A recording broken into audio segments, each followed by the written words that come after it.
Eh, quiero quebrar un poco la dinámica y quiero hacer dos ejercicios, a ver si todo es posible. Quiero, si todos pueden guardar silencio absolutamente y que solamente se escuche el aire acondicionado o los ventiladores. ¿Es posible entonces? Bueno, ese va a ser el primer ejercicio. Y el segundo, díganle a los de la cervecería, porfa, que no entren. Las personas que voltearon saben por qué voltearon. Entonces, bueno, vamos, así como ustedes esperan el día de hoy, yo transmitirles, yo también quiero que hoy día también aprender de ustedes, así que vamos a quebrar un poco la dinámica el día de hoy. Agradecerle a Cale por el evento y también a los compañeros de Enlaces Agro por abrir también la oportunidad. Entonces, hoy vamos a hablar un poco y salirnos y también relacionar un poco con las charlas anteriores que tuvimos. Entonces, hoy vamos a hablar un poco de por qué vemos que el pH ruminal es muy importante para la producción de leche. Y para aquellos que nunca han tal vez entrado en ese tema particularmente, yo creo que hoy puede ser una oportunidad para abrir los ojos. Entonces, definamos primero cuál es el problema, ¿verdad? Aquí tenemos a los compañeros de la UNAG, que hoy día, me voy a salir un poquito del escenario para que también cambiar un poquito. Vamos a definir lo que es y hablar mucho sobre la acidosis ruminal. Entonces, hoy día tenemos dos tipos de acidosis ruminal. Uno que definimos como acidosis ruminal subclínica, que acá tenemos en la pantalla la definición. Lo que ocurre cuando el pH ruminal se encuentra por debajo de 5.8 y este persiste por más de 3 horas, ¿ok? Y adyacentemente tenemos otro tipo de acidosis ruminal, que es la acidosis ruminal clínica. Y esta se caracteriza principalmente por una baja en el pH ruminal a niveles más severos. Entonces aquí tenemos una referencia de 5.5 para abajo. Para las personas o productores aquí presentes que normalmente nunca o en las fincas es bien difícil tal vez entrar mucho en el tema de acidosis ruminal o poder medir el pH en rumen. Bueno, solamente para ampliar un poco el contexto, tenemos dos tipos de dietas acá en la gráfica y tenemos una que es rica en forrajes, donde podemos ver en el eje vertical tenemos pH y normalmente todas las dietas que son ricas en forraje tienen relativamente pHs altos y cuando decimos altos y óptimos estamos hablando de arriba de 6.5, ¿verdad? Ahora, tenemos otro tipo de dietas que estas son ya a todas lecherías, todo establecimiento lechero que normalmente ofrece alimento balanceado, concentrados, de acá de los compañeros de Alianza o de Halcón. ¿Qué pasa? Al proveer este tipo de concentrados en las dietas, vemos que lo que es el pH ruminal desciende y fluctúa dramáticamente en comparación a las dietas que son ricas en forraje, ¿verdad? Entonces, aquí ya vemos que los pHs descienden por debajo de 5.6 y pueden llegar hasta extremos de 5, ¿ok? ¿Qué pasa? En los tipos de sistemas productivos que tenemos hoy día, no tomamos en cuenta este tipo de mediciones y también hoy día existen tecnologías para poder tratar específicamente este tipo de situaciones o circunstancias, o llamémosles, mejor dicho, desórdenes nutricionales. ¿Qué pasa? Este tema todavía persiste tras el uso de soluciones y normalmente siempre las vamos a encontrar en un 20% de los animales dentro de nuestra finca, ¿verdad? Entonces, porque ¿qué pasa? Siempre en todo establecimiento lechero tenemos animales que normalmente son los que más producen, ¿verdad? No sé cuántos, ¿me escuchan? Sí. No sé cuántos productores tenemos aquí hoy día. Levanten la mano, productores. Escucha, todos se aislaron de este lado de la sala. ¿Qué pasa? Hoy día tenemos dentro de nuestro hato ese grupo de animales que realmente son los que producen más. ¿Por qué son los que producen más? Normalmente son los que captan o comen más alimento, más que los otros animales, por ende tienen un mejor desempeño. ¿Y qué pasa? Cuando estos animales que tienen un mejor desempeño son también los que más consumen alimento, generalmente son los más susceptibles y propensos a tener este tipo de condiciones o circunstancias de acidosis, ¿verdad? Y también vamos a volver a hacer el ejercicio, por favor, de que solo se escuche el aire acondicionado. Vamos a ver. Ok. Listo. Entonces, lo otro que quería definir es que la acidosis ruminal subclínica y clínica tienen una gran diferencia. Y es que una de ellas normalmente la podemos apreciar fácilmente en campo, que es la clínica, ¿verdad? Porque ya es cuando los síntomas, cuando el animal ya presenta síntomas severos de que empezamos a ver heces en las sangres, empezamos a ver espuma, a los animales salivando bastante, ¿verdad? Y bueno, empezamos a ver también timpanismo, a las personas que conocen lo que es el timpanismo, y al mismo tiempo problema de cojeras en los animales. Esas son ya, es una sintomatología de una acidosis clínica. ¿Y qué es lo que pasa con la acidosis ruminal subclínica? Esta realmente tiene un impacto negativo en la producción, tiene un impacto negativo en la producción, pero esta no presenta sintomatología. O sea que nosotros, ¿qué pasa? Normalmente en el campo estamos muy acostumbrados a que cuando vemos al animal que se nos está muriendo, normalmente corremos a salvarlo, en lugar de prever a que el animal llegue a esas circunstancias. Entonces, la acidosis ruminal subclínica es más peligrosa aún que la clínica, ¿verdad? Porque esta, nos puede estar perdiendo a hacer dinero, ¿verdad? Incrementando los costos de producción, y al mismo tiempo, esta también va a afectar mucho la economía, obviamente, que tengamos en nuestra finca. ¿Ok? Entonces, habiendo definido eso, bueno, tal vez para las personas que si no conocen mucho el metabolismo ruminal, aquí fácilmente una representación. Tenemos una vaca, un rumiante, lo que es el rumen. Tenemos primero lo que es la fase líquida, ¿verdad? Donde se encuentran principalmente los microorganismos, levaduras, protozoarios y diferentes tipos de bacterias que son obviamente las que van a hacer la fermentación ruminal. ¿Ok? Entonces, ¿qué pasa aquí?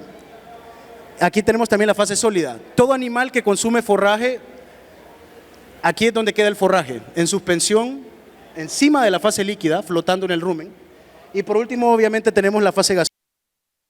Los compuestos que se metabolizan y que se forman en el rumen del animal quedan almacenados aquí, después el animal obviamente los absorbe a su conveniencia.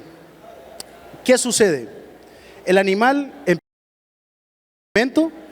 alimento normalmente, y si pensamos en concentrados principalmente, ¿qué pasa? El concentrado es un material bastante denso, en el sentido de que se va a sedimentar y se va a ir precisamente a la fase líquida, donde también aquí va a interactuar con los microorganismos que lo van a desdoblar.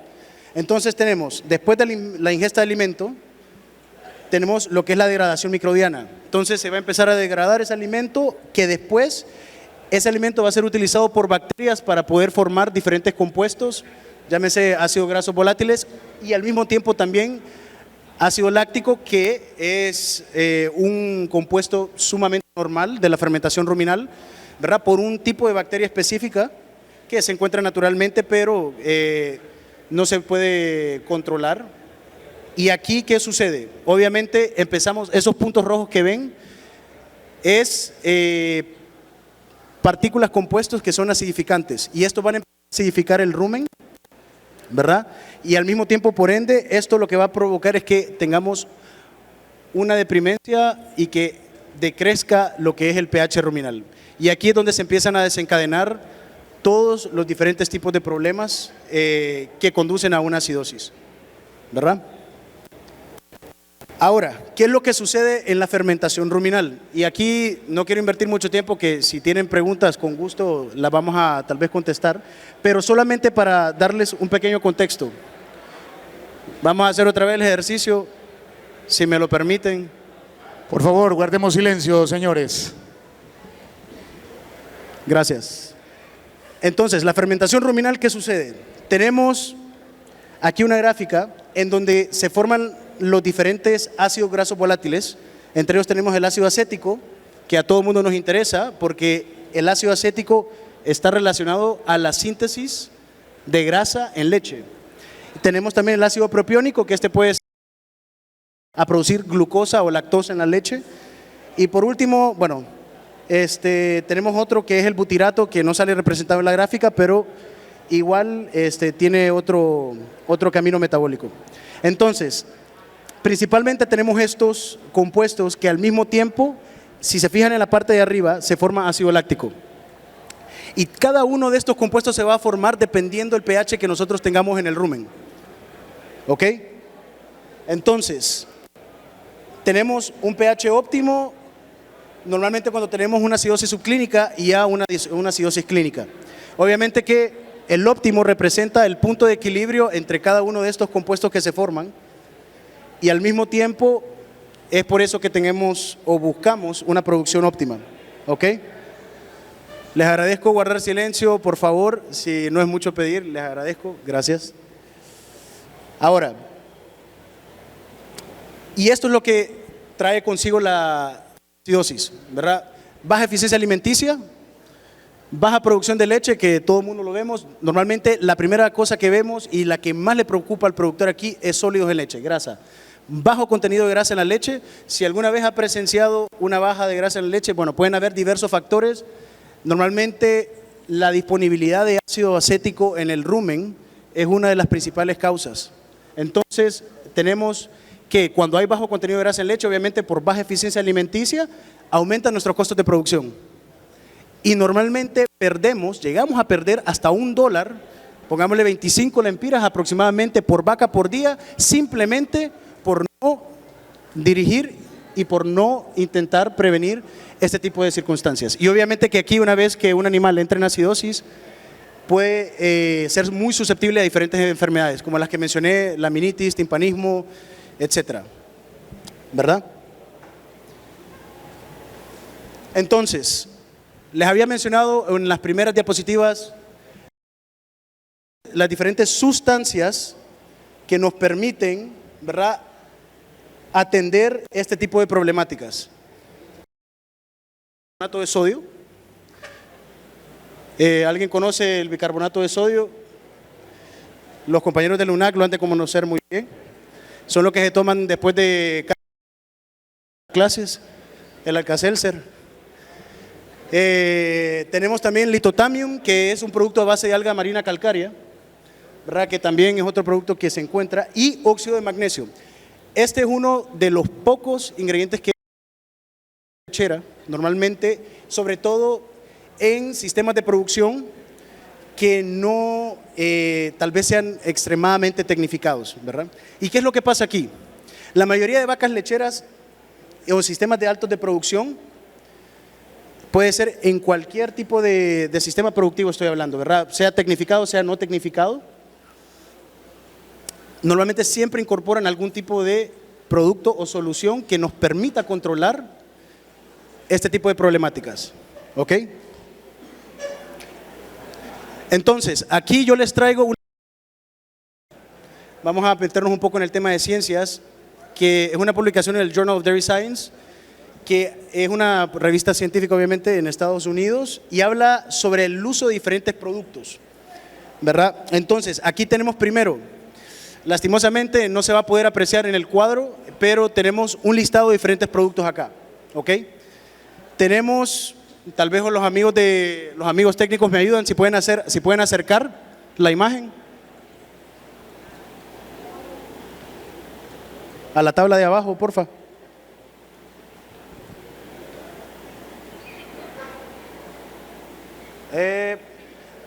No, le sale clic derecho y hacer. Bueno, dele. Lo que me gustaría es que se apreciara un poquito más esta tabla. ¿La puede hacer un poquito más? Y estirarla un poco para la derecha. Soy el único que le di trabajo al amigo hoy acá. Entonces tenemos acá un listado. Tenemos desde la parte de abajo, tenemos lo que es sesquicarbonato de sodio. que es muy parecido al bicarbonato de sodio, es otro producto similar. Y tenemos lo que es bicarbonato de potasio, ¿verdad? Y también tenemos óxido de magnesio en la parte de arriba. Lo que me gustaría que pudiesen apreciar es que en la tercera columna, aquí habla sobre un parámetro en particular. Y es que ese parámetro a mí me indica la capacidad de consumo de ácido que tiene esa solución y ese producto en particular.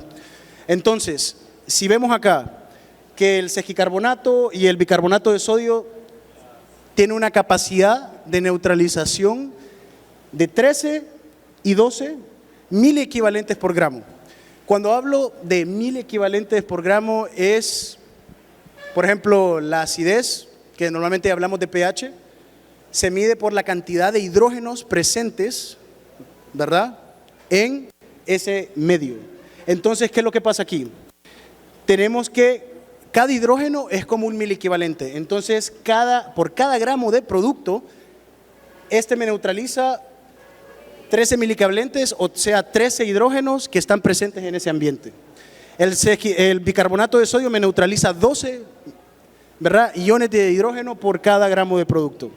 Y ahí tenemos el bicarbonato de potasio 10, tenemos el carbonato de potasio que es 20, y después tenemos arriba el óxido de magnesio, ¿verdad?, que tiene básicamente una capacidad de neutralización de 49.6 miliequivalentes por gramo de producto.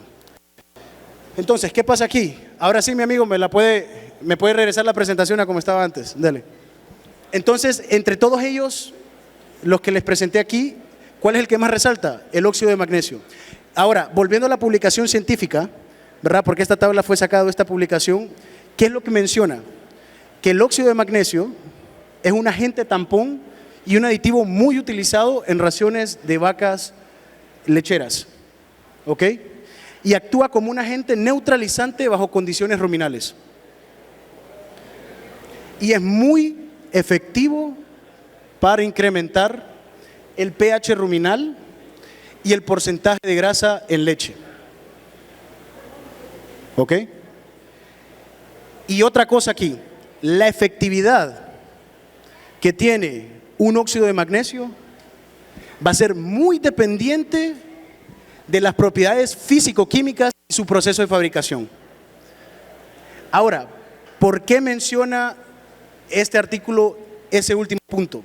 Y aquí se vuelve interesante, porque como vimos que el óxido de magnesio es el material con mayor capacidad de neutralización, es muy dependiente de la fuente, ¿verdad? O sea que si me voy a la siguiente fotografía, ahí está, estos son diferentes óxidos de magnesio. O sea, todos pueden ser el mismo contenido de magnesio, etcétera, etcétera, pero cada uno se comporta de una forma muy diferente en el rumen, ¿ok? Entonces, estos son diferentes tipos y va a depender de muchas cosas, como lo mencionó, propiedades físicas, propiedades químicas, proceso de fabricación, porque no es algo estandarizado normalmente la producción de este, y aquí es donde entra básicamente la tecnología y el conocimiento científico de cómo saber utilizar este tipo de soluciones y productos en nuestras actividades diarias en las lecherías, ¿verdad? Entonces, hablemos un poco en profundidad del óxido de magnesio. ¿Por qué el óxido de magnesio? No sé, levanten la mano quienes habían escuchado del óxido de magnesio alguna vez en vacas lecheras. Ok, tenemos los amigos de Leide, los de la UNAC, no les enseñaron nada de nutrición. Ah, ya. Ah, bueno, es que están separados. Bueno, entonces, el óxido de magnesio, ¿qué pasa? ¿Cómo actúa el óxido de magnesio particularmente? Rápido, para aprovechar también el tiempo que tenemos. Si se fijan aquí, tenemos una ecuación química y lo que hace que el magnesio, cuando entra en contacto en un ambiente acuoso, digamos, entonces, lo que hablamos antes, todo alimento que entra al animal, obviamente se va a ir a la fase líquida, a la parte líquida, y ahí se va a solubilizar. Entonces, ese óxido de magnesio se va a separar y tenemos el magnesio, que es un nutriente importante en la nutrición de ganado de leche, y también vamos a tener otra molécula que va a permitir captar los iones de hidrógeno presentes en ese ambiente. Entonces, esa es una de las grandes particularidades que tiene el óxido de magnesio, porque esta ecuación química y cómo actúa el material no es una ecuación reversible que vamos a ver en comparación con otro material que normalmente se suele utilizar. Entonces, ¿qué tenemos acá en la parte de abajo? Es una gráfica. No sé si molestar al amigo nuevamente, que me gusta hacer zoom, entonces, para que todo el mundo lo pueda apreciar. Perfecto. Entonces, esta gráfica, ¿qué me dice a mí? Se realizó un estudio en donde se midieron y evaluaron diferentes fuentes distintas de óxido de magnesio. Cada una tiene una fuente diferente, cada una tiene un proceso de fabricación distinto, ¿verdad? Y aquí se utilizaron diferentes concentraciones, o sea, desde el 1% y al final vemos 0.05%. Lo que se hizo acá fue evaluar en un rumen qué tanto es el cambio que me genera ese óxido de magnesio en particular en el pH ruminal. Entonces empezamos a ver que a las 2 horas, pongamos por ejemplo el óxido de magnesio A, los que lo logran ver mejor que yo aquí. Entonces vemos que el cambio que genera en pH, tanto a las 2 horas como a las 4 horas y a las 6 horas, es relativamente parecido, ¿verdad? Empieza a subir con el tiempo, pero ahora comparemos otra fuente, por ejemplo la C, el óxido de magnesio C. Vemos cómo se dispara a comparación del otro óxido de magnesio, que este exagera bastantemente, hasta 0.5 de cambio en pH, después a las 4 horas otro 0.6 y después a las 6 horas por encima de 0.6, ¿verdad? Entonces, ¿qué empezamos a ver aquí? Diferentes cinéticas, diferente comportamiento. Y acá, y solamente para hacer una comparación más, tenemos el óxido de magnesio K, por ejemplo, ¿verdad? ¿Qué pasa? Vemos que tanto a las 2 horas o 4 horas, tal vez el efecto no es significativo, pero que sí, al final de las 6 horas, vemos que se dispara. Se dispara. Entonces, a los ganaderos aquí presentes, a los amigos técnicos también aquí presentes, si yo pudiese buscar una alternativa de cómo realmente juntar lo mejor de todos los mundos, ¿qué sería lo más ideal aquí? Buscar una fuente que me pueda solucionar a mí y que me pueda prevenir entrar en una acidosis.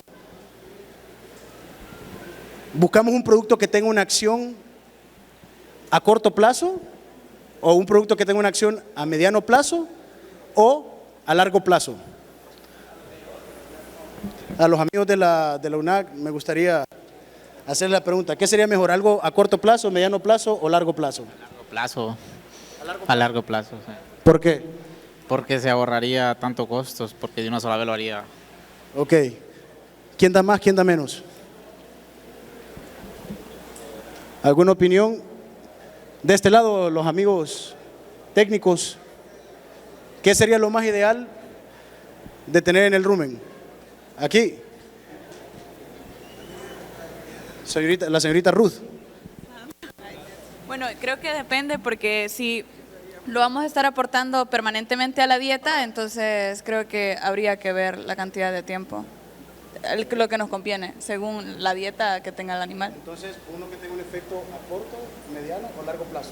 Depende de en qué le va a estar aportando usted. Si es en el concentrado, depende de los horarios, sí, depende de la dieta. Ok. Una participación más. A ver quién se anima. Hay regalos, la Cale va a regalar muchas cosas después de hacer esto. Bueno, entonces, aquí la amiga estuvo cerca, se ganó un lápiz. Vale.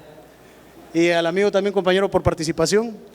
¿Qué buscamos nosotros realmente? Obviamente que por el tipo, la dinámica, la fluctuación que existe en el rumen, vamos a buscar un producto que pueda, obviamente, eficientar el uso y la actividad, la permanencia en el rumen. Entonces, obviamente, me conviene un producto que tenga una acción rápida para poder neutralizar la carga que tengamos en el rumen en ese momento.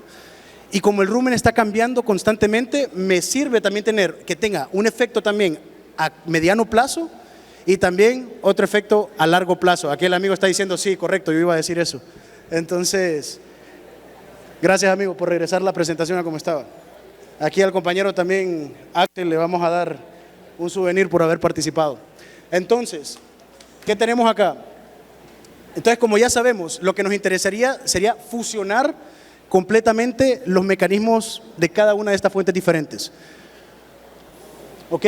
Ahora, ¿qué pasa? Cuando comparamos con bicarbonato de sodio, si juntamos específicamente cuál es la acción, o comparamos, perdón, la acción que tiene el bicarbonato, es que yo aquí tengo una gráfica en donde me resalta lo que es una acidosis subclínica, porque vemos un pH de 5.8, entonces vemos qué pasa, el bicarbonato, que son las líneas punteadas, tiene una actividad rápida, pero a largo plazo no tiene una actividad eficiente en el rumen, ¿verdad? Porque es un producto de rápida solubilidad y es un producto de efecto rápido únicamente. ¿Ok? Entonces, ¿qué pasa? Ocupamos algo que sea eficiente a largo plazo, que pueda mantener establemente un pH ruminal sin que tengamos que caer por debajo de 5.8, porque si recuerdan, aquí es donde ya empieza a haber un cambio en lo que es la población microbiana y ahí es donde empiezan los problemas de acidosis, ¿verdad?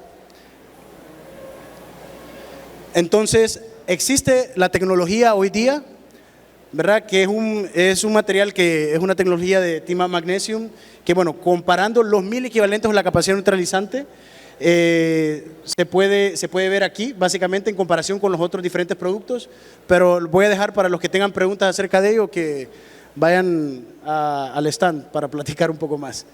Entonces, justamente, que son las cinéticas, el efecto flash y también el efecto de larga duración, ¿verdad? Entonces, este es nada más un comparativo en donde, aquí es donde también entran diferentes preguntas, y es que alrededor del mundo, en diferentes sistemas de producción, nosotros podemos ver la diferencia en el tipo de dietas que normalmente tienen los productores de leche. Estamos hablando aquí de empresas, ¿verdad? Son lecherías ya de 4.600 animales, 200, 300, hasta de 90 animales. Bueno, ¿qué sucede aquí? Normalmente cuando se usa una solución buffer, ¿verdad? Y que normalmente no solamente a veces solo de bicarbonato, sino que también puede existir la combinación de diversos productos, ¿verdad? Entonces, por ejemplo, aquí que tenemos el desafío más grande, que es una dieta de una lechería en Chile, pongamos que es una dieta bastante caliente, bastante desafiante, obviamente estamos hablando de un nivel de tecnificación diferente, ¿verdad? Solamente para presentarles, esa es la lechería de Chile. Quería presentar rápidamente unas fotografías de las lecherías, el tipo de ración o de RTM que ellas manejan.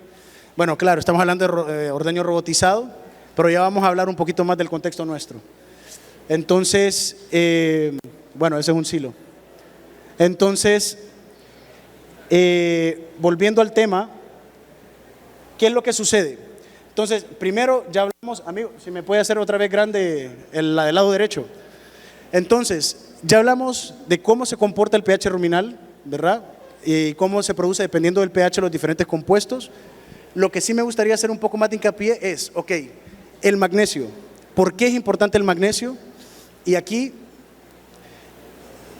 este es uno de los elementos o de los minerales más importantes. Tanto para, aquí en las charlas pasadas hablaban mucho acerca del cortisol, también el magnesio está muy asociado al tema de relajación de muscular, también a los niveles de cortisol, que es el estrés en los animales, ¿verdad? La otra, amigo, la que estaba al lado, es correcto. Entonces, ¿qué pasa? Como productores nos interesaría realmente buscar una fuente de magnesio en nuestros forrajes, o en nuestro alimento, o en el concentrado. ¿Por qué? Porque el magnesio realmente tiene un rol en la movilización y en el metabolismo de grasa en leche. ¿Qué es lo que pasa? Si nos vamos un poquito a lo que es dentro de la ubre de la vaca, vemos de que cuando tenemos diferentes, en el torrente sanguíneo, diferentes nutrientes, agua, proteína, etcétera, todos los nutrientes necesarios que ocupa o requiere el animal, hay este estudio lo que menciona es que cuando tenemos mayor cantidad de magnesio disponible en el torrente sanguíneo o en sangre, ¿verdad? ¿Qué pasa? El magnesio actúa como un cofactor, o mejor digámosle, es una llave que activa o que abre una puerta en donde permite más el paso de lo que son los ácidos grasos, que son básicamente compuestos que vienen en la dieta. ¿Qué pasa con esos ácidos grasos? Si yo les abro la puerta y estos entran y más ácidos grasos entran, ¿verdad?, a lo que esta es la célula secretora de la leche. Entonces, ¿qué pasa? Más triglicéridos o ácidos grasos de cadena corta se forman, que después todo eso se traduce a grasa en leche. Entonces, solamente como resumen, el magnesio actúa como básicamente la llave que permite una mayor síntesis de grasa en leche. Puede regresarla, amigo. Sí. Ok. Entonces, normalmente en sistemas productivos que son un poco más convencionales, a veces no ponemos mucho hincapié en este tipo de cosas, pero son realmente cosas que tienen un impacto que normalmente no lo medimos, pero sí afecta significativamente. ¿Está? Entonces, bueno, voy a pasar esto rápido, que iba a mencionar un poco acerca de cómo las dietas suelen cambiar mucho en la lechería, ya sea por la estación, ya porque no tenemos forraje, porque se acabó el silo, porque etcétera. Ese es uno de los mayores problemas que normalmente los productores batallan, con los que los productores son más desafiados. Entonces, esto es normalmente, digamos, en 3 meses, que es lo más que puede usualmente cambiar, que todo la parte de forrajes. Aquí tenemos lo que es pasto picado mezclado con silo, entonces hay mucha fluctuación y esto obviamente afecta y tiene un impacto. Como tiene un impacto directo en la nutrición, obviamente va a tener un impacto directo en la producción. ¿Ok? Entonces, y aquí es donde yo quería hacer un llamado de atención. Esto es básicamente el pH ruminal de una vaca en lactancia. Y como vemos aquí, vemos que esta vaca tiene tanto picos altos de pH y tiene picos bajos. Entonces, ¿qué pasa aquí? Estas son cosas que no medimos en el día a día. Estas son cosas que no medimos en el día a día y básicamente hay que hacer un llamado de atención. Entonces, y normalmente estas son vacas que no reciben tal vez un alto nivel de concentrado, ¿verdad? Que normalmente y suelen decir, ok, las dietas que son a base de forrajes, no hay que ponerles mucho énfasis o no hay que preocuparnos demasiado porque no tienen un impacto negativo en el pH ruminal. Difiero un poco. Porque ¿qué pasa? Normalmente, y vamos a hablar un poquito de eso al final para concluir, pero sí, las dietas que son más a base de forrajes tienen un impacto y esta es la prueba. Entonces vemos aquí cómo se comporta el pH ruminal y hay fluctuaciones. Vemos cómo hay picos a pH de 5.6, que ya estamos por debajo de 5.8. Vemos después también aquí en el periodo post, que es la parte coloreada en azul, vemos cómo hay declives también en la producción. Y bueno, ahí la parte en verde fue más que todo un periodo de un estudio que se realizó de cómo la solución que estábamos nosotros desarrollando, cómo afectó la estabilidad del pH ruminal. Entonces se ve un poco más, la variabilidad es mucho menor que en los periodos pre y post. ¿Ok? Entonces, igual el impacto que hay en la producción de leche. Y aquí me gustaría más que todo resaltar el periodo pre. Si vemos en la parte inicial, la fluctuación que existe en la producción de leche es mucho mayor que en el periodo que vemos el área coloreada en verde, ¿verdad? Entonces, ¿qué pasa? Aquí se logra una mejor estabilidad en la producción. Y bueno, después tenemos un periodo que en este caso aquí fue un periodo de primavera, esto que aquí mejoró un poco más la calidad de los forrajes, entonces por eso también incentivó un poco la parte. Pero es bastante interesante ver de cómo la fluctuación cambia y la variabilidad es mucho menor, ¿verdad? Bueno, ahora vamos a entrar a una parte que a muchas personas aquí les interesa y es la parte económica. Entonces, en diferentes pruebas de campo, en donde normalmente productores o empresas que utilizan bicarbonato de sodio, normalmente tienen, la utilización de bicarbonato de sodio tiene un costo. Aquí, digamos, en esta parte particular, aquí lo tengo en dólares, que son 8 centavos de dólar por vaca día, ¿verdad? Y aquí vemos una producción, esta es una finca de 30 vacas, tenemos una producción promedio de 18 litros, ¿verdad? Y vemos porcentajes de grasa, 3,94 y 3,31 de proteína. Y después, ¿qué pasa? Se puede suplantar el uso de bicarbonato, ¿verdad?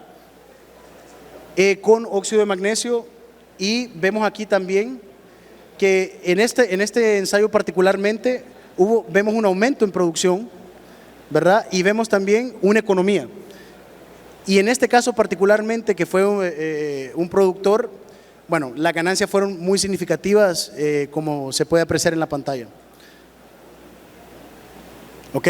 Ahora, hago una pequeña transición. Hoy día, aquí, productores aquí presentes, no sé si utilizan de casualidad bicarbonato de sodio aparte o si ya vendrá, piensan que ya vendrá incluido en algún concentrado o no.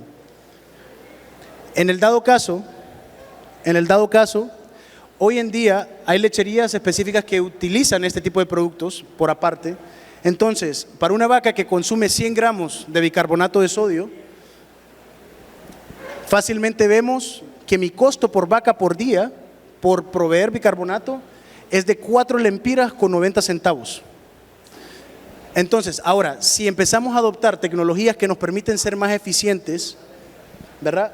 Obviamente que buscando la economía, aquí tenemos una razón que disminuyendo la dosis a la mitad, vemos cómo significativamente de 4,90 a 1,85 lempiras por vaca por día es la economía que puede tener. Y digamos, estamos hablando de 3,05 lempiras por vaca día. Ahora, si eso lo extrapolamos a una finca que tiene 30 vacas, ¿verdad? Estamos teniendo un ahorro por día de 91.50. Si eso lo vemos, ¿cuál sería mi ahorro anual? Estamos hablando ya más de casi 33,000 lempiras, que puede ser significativo, ¿verdad? Dado el contexto de aquí. Y ya para concluir, el mensaje que me gustaría que se lleven todos a casa es el siguiente, que hay que realmente aplicar y darle importancia a proveer fuentes de magnesio, y no solamente fuentes de magnesio, saber escoger cuáles, ¿verdad? Saber escoger cuáles, porque hay diferentes fuentes de magnesio, pero una fuente que realmente me permita tener el magnesio necesario que el animal requiere, ¿verdad? Ahora tenemos el sistema de pastoreo, aquí es donde les mencionaba, dietas que son altas en forrajes, normalmente se piensa de que no tienen ningún riesgo, pero ojo, hacer énfasis porque normalmente en este tipo de pasturas, las pasturas normalmente tienen un alto contenido de potasio, y el potasio es básicamente un antagonista del magnesio. Entonces, cuando damos pasturas o pasto fresco cortado, estas pasturas pueden tener, ¿qué pasa? Porque a veces en casos son pasturas pequeñas, entonces tienen bajo contenido de fibra, que eso obviamente va a ser mucho más provechoso para el animal, porque va a tener mucho más nutrientes, llamémosle nitrógeno soluble, etcétera, pero al mismo tiempo es combustible para provocar una acidosis. Cuando tenemos bajo contenido de fibra y sobre todo, ¿verdad?, que el tema de la relación potasio y magnesio. Entonces tenemos que realmente escoger, por eso esto va muy relacionado al primer punto. Ahora, también otro punto y una observación es que normalmente la rumia, cuando vemos animales rumiando, normalmente vemos que el animal tiene un confort, pero la rumia, con los últimos estudios y publicaciones que hemos descubierto, normalmente altos índices de rumia, nosotros pensamos de que porque el animal, ok, está rumiando, está masticando, está produciendo saliva, la saliva es básicamente una solución buffer natural del animal, ok, no hay problema, pero es completamente inversa, es inversamente proporcional. Cuando el animal más rumea, es completamente inverso al pH ruminal. O sea, entre más rumea, más bajo es el pH ruminal, porque las partículas y todo lo que queda, toda la rumia y porque la partícula del alimento queda aún más pequeña, todo esto, ¿verdad?, va a tener una, llamémosle, mayor superficie de contacto que mayor actividad microbiana va a desencadenar, y al mismo tiempo, entre más bacterias se proliferan en el rumen, estas también incentivan mucho más la producción de ácidos grasos y por ende también pueden provocar una acidosis. Y tenemos que tener en cuenta que hay buffers o sustancias alcalinizantes que normalmente no responden eficientemente, porque como el metabolismo o el rumen del animal es muy cambiante, tenemos que realmente adoptar tecnologías que puedan responder a esto. Y lo otro, obviamente, bueno, lo que mencioné ya, implementación de tecnologías que se pueden adicionar tanto a una RTM, a un balanceado o también en salitreros, ¿verdad? Y por último, bueno, podemos, normalmente cuando hacen un retiro de bicarbonato en algún sistema productivo en particular, al retirar bicarbonato y tal vez suplantarlo por otro tipo de fuente de sodio, fácilmente, bueno, la sal es la mejor fuente de sodio que puede haber para el animal, entonces eso. Así que eso era todo para mí, muchas gracias por la atención y espero que hayamos podido transmitir un poco de conocimiento hoy para ustedes. Muchas gracias.